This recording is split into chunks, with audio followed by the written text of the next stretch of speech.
आइए जानते हैं आज की कुछ प्रमुख अंतर्राष्ट्रीय खबरों को। उससे पहले एक नजर आज के हेडलाइंस पे। रतन टाटा ने दिया था गोवा नाम, टैक्सी में बैठकर अंतिम दर्शन को पहुंचा ये डॉग। कौन है शांतनु, रतन टाटा की अंतिम यात्रा में दिखे सबसे आगे। पार्टी हित से ऊपर नेताओं ने खुद को रखा, हरियाणा की समीक्षा बैठक में राहुल गांधी को 2 टूक। उमर अब्दुल्ला का केंद्र पर उमड़ा प्यार, क्या रिश्ते के लिए जम्मू कश्मीर को पूर्ण राज्य का दर्जा देंगे मोदी। उमर अब्दुल्ला की पार्टी में 3 हिंदू विधायक कौन, क्या जम्मू कश्मीर की सियासत के साथ बैलेंस बनाकर चल पाएगी एनसी। इजराइल की दहशत से पूरा शहर सुनसान, 7 लाख लोग घर छोड़कर भागे।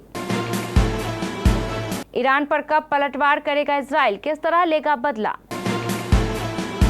तिमाही नतीजों के साथ टीसीएस ने किया डिविडेंड का ऐलान।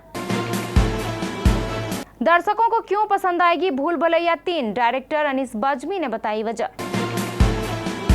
और इंग्लैंड ने पाकिस्तान के खिलाफ मुल्तान में ठोक डाले 823 रन, ये है टेस्ट इतिहास के सबसे बड़े स्कोर।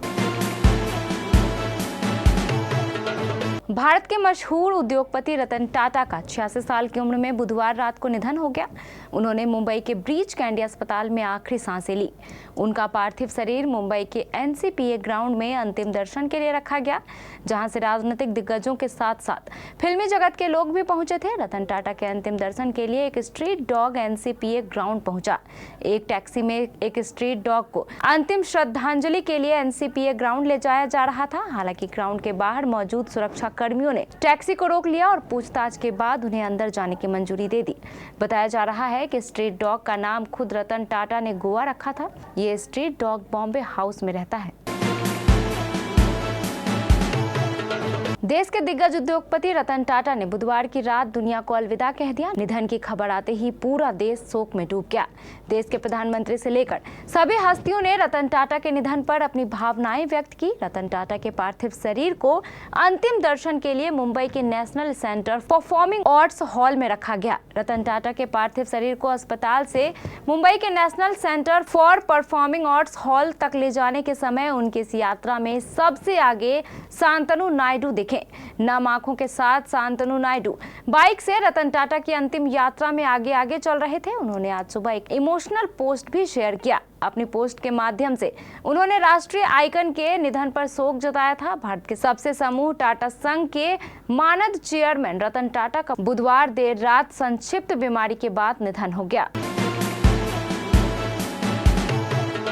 हरियाणा विधानसभा चुनाव में मिली शिकस्त के बाद कांग्रेस में समीक्षा का दौर चल रहा है। हरियाणा की हार के बाद आज कांग्रेस नेतृत्व ने राज्य के नेताओं के संग पहली अहम बैठक की।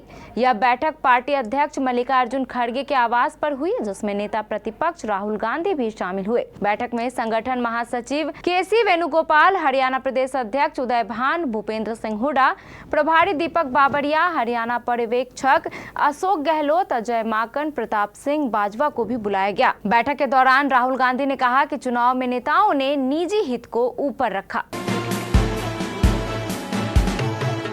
जम्मू कश्मीर विधानसभा चुनाव जीतते ही उमर अब्दुल्ला का बड़ा बयान सामने आया है। उन्होंने कहा है कि पहली ही कैबिनेट बैठक में जम्मू कश्मीर को पूर्ण राज्य का दर्जा देने वाला प्रस्ताव पारित किया जाएगा। नेशनल कॉन्फ्रेंस के उपाध्यक्ष उमर अब्दुल्ला ने कहा कि मुझे उम्मीद है कि सरकार गठन के बाद पहली बैठक में मंत्रिमंडल राज्य का दर्जा बहाल करने के लिए केंद्र पर दबाव डालने के वास्ते प्रस्ताव पारित करेगा। इसके बाद सरकार इस प्रस्ताव को प्रधानमंत्री के पास भेजेगी। जम्मू कश्मीर चुनाव में पूर्व राज्य का दर्जा बहाली मुद्दा सबसे बड़ा था। एनसी कांग्रेस के घोषणा पत्र में भी इसका वादा किया गया था। उमर अब्दुल्ला ने कहा कि उन्हें उम्मीद है कि दिल्ली के विपरीत जम्मू कश्मीर में सरकार सुचारू रूप से काम कर पाएगी। उन्होंने कहा, हमारे और दिल्ली के बीच एक फर्क है। दिल्ली कभी एक राज्य नहीं रहा। दिल्ली ने दिल्ली को राज्य का दर्जा देने का वादा नहीं किया।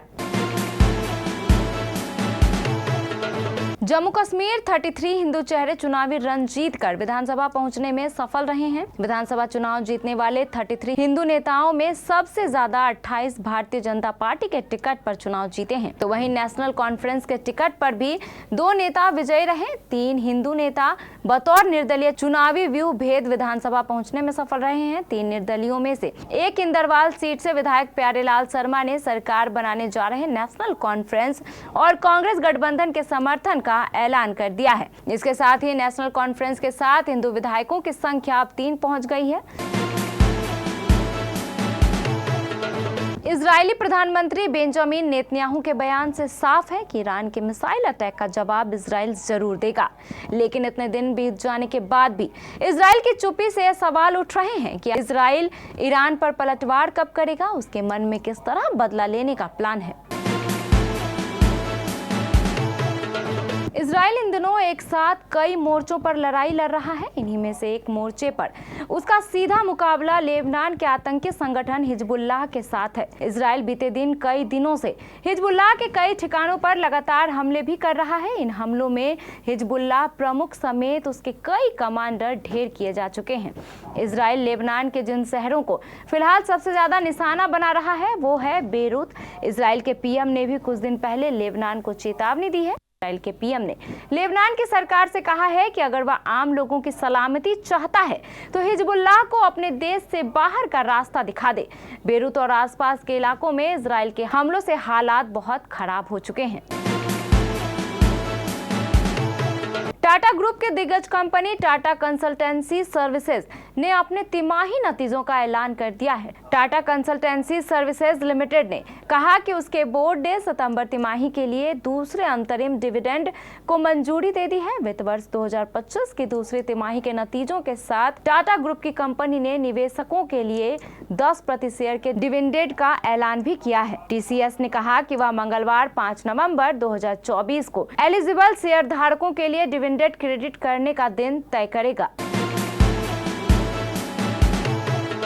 फिल्म भूल भुलैया 3 1 नवंबर 2024 को सिनेमाघरों में रिलीज होने वाली है। इसी बीच जयपुर में इस फिल्म का ट्रेलर भी बुधवार को लॉन्च किया गया, जहां फिल्म के डायरेक्टर अनीस बज्मी ने कहा कि दर्शकों को यह फिल्म इसलिए बहुत पसंद आने वाली है क्योंकि इस फिल्म में कॉमेडी के साथ साथ डर का भी कॉम्बिनेशन है।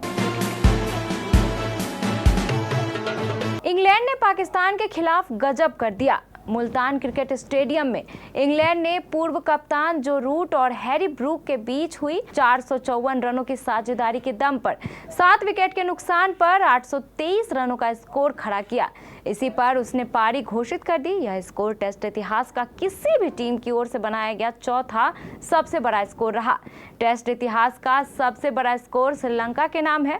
उसने 1997 में भारत के खिलाफ कोलंबो में 6 विकेट के नुकसान पर 952 रन ठोके थे। यह पहला मौका था जब कोई टीम 950 रनों के पार पहुंची थी। यह स्कोर अपने आप में हैरान करने वाला था। अगर पारी घोषित नहीं होती तो शायद 1000 रन भी पार हो जाते।